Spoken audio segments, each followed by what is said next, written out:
After both of my interviews, the main thing I walked away with is how important the mission statement's role truly is in shaping the perspective of the employees at a higher education institution. In these next few minutes, I will summarize my key takeaways from the interviews and where and how the mission statement was integrated in the responses to my questions. David Reisman, former president of Harvard University, stated that a university's president must become the living embodiment of the mission of the institution she or he serves.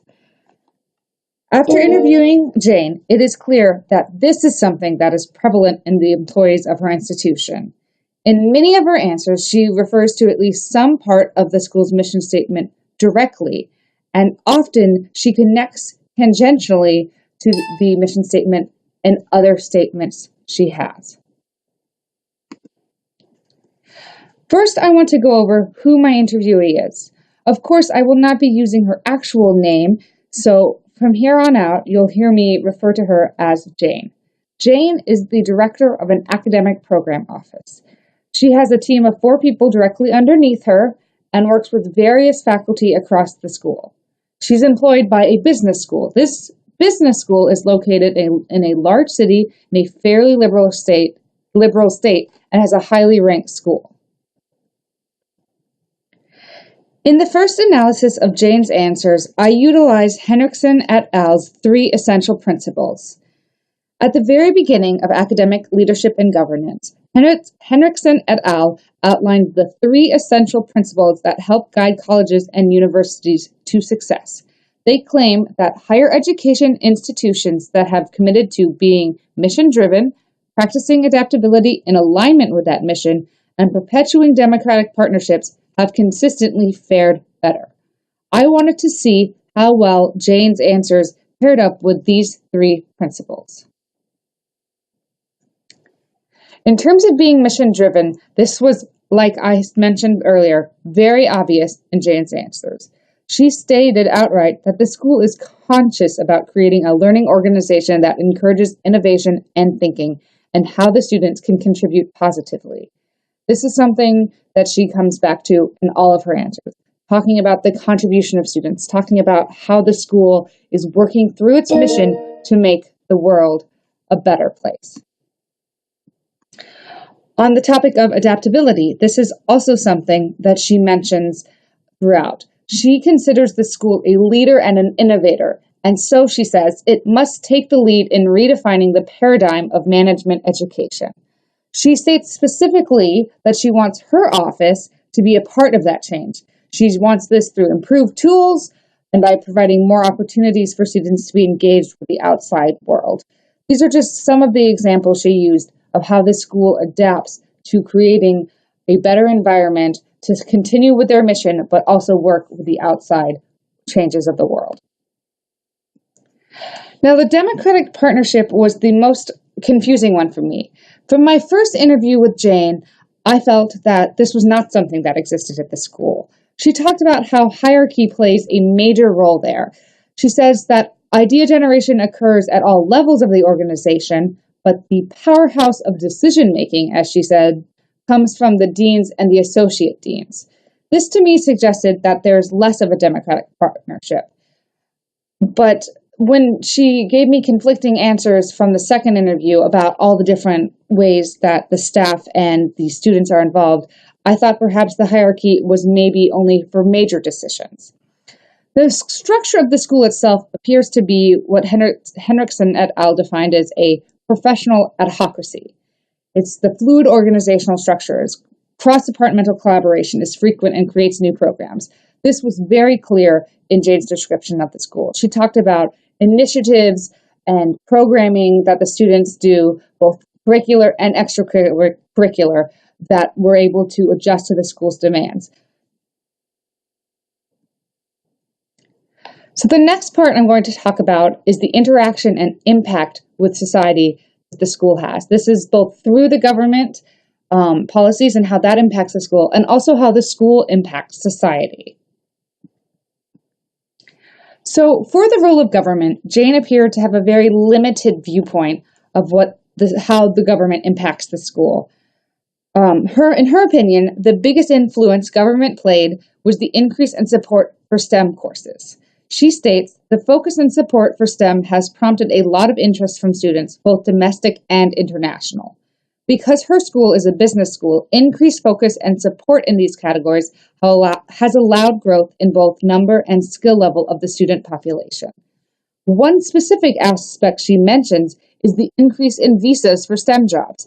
The establishment of additional visas has allowed for programs at the school within the STEM fields, such as finance, to experience a great increase in enrollment from the international population. She stated that it has certainly made options better for international students to find roles or jobs post-graduation in the U.S., specifically because of this increased number in visas. Now, when it comes to the role of higher education in society and where her school lies in that, Jane had much more answers for me. In fact, she had practically twice as much to say about how the school impacts society than how the government impacts the school. She talked about this at multiple levels. She talked about it at the student level, where the students have the school's mission statement embedded in them, where the point is to change the world. She states that they train their students to be more socially aware. She talked about the programs and initiatives that focus on how the students can contribute to the improvement of society. Once again, we're seeing this word contribute come up in her answers. She also talks about service learning. I'll talk about that in the next slide. Service learning dealt with both the student's experience and the impact it has for the community and the global level. To go off the community and the global level, the school itself is located in a large city, and it does work directly with the community to make the neighborhood lively and welcoming. These initiatives that we talked about earlier are contributing to solving global problems. So one characteristic that we have discussed that is clearly part of Jane's school is service learning. Henriksen et al. Defines service learning as an equal emphasis on service and learning as they relate to academic coursework. The research on service learning has shown that it has positively impacted grades, skills, and community involvement of students who participate. In order to be effective, service learning requires the three elements of research: relevance and reflection. Service learning is a key component of the curriculum at Jane School. The school has classes that pair students with local businesses on different issues to try to solve problems within the company. The projects do not appear to be necessarily locally specific, but they do require the students to interact with the outside community. In terms of the three requirements of research, relevance, and reflection, all criteria are met. The students are researching solutions to a problem in a field that is relevant to their interest, and there is a built-in component of reflection in the class. Mission statements are important in shaping the view the school has for its place in society and how the employees and students see that. Fitzgerald et al. Stated that the challenges for higher education involve changes in how discovery and learning are valued within the context of institutional mission, student educational experiences, and faculty rewards. This is clearly something that is on Jane's mind. She clearly says that she wants to incorporate the mission of the school in her office's work, and that she sees the changes at the student level itself, as well as the higher level of initiatives and programs within the school. After my 2 interviews with Jane, it is clear to me that she is dedicated to the mission and vision of the school she works for. She has many positive things to say about the institution, and she can often easily tie it back to the mission statement of the school. For me, this has emphasized the point that Henriksen et al. Made at the very beginning about the importance of a school being mission-driven. Clearly, the relationship Jane has with the school and its mission affect her everyday aspect of her job. I believe the perspective Jane has on the Institute's role in society is effective and inspiring.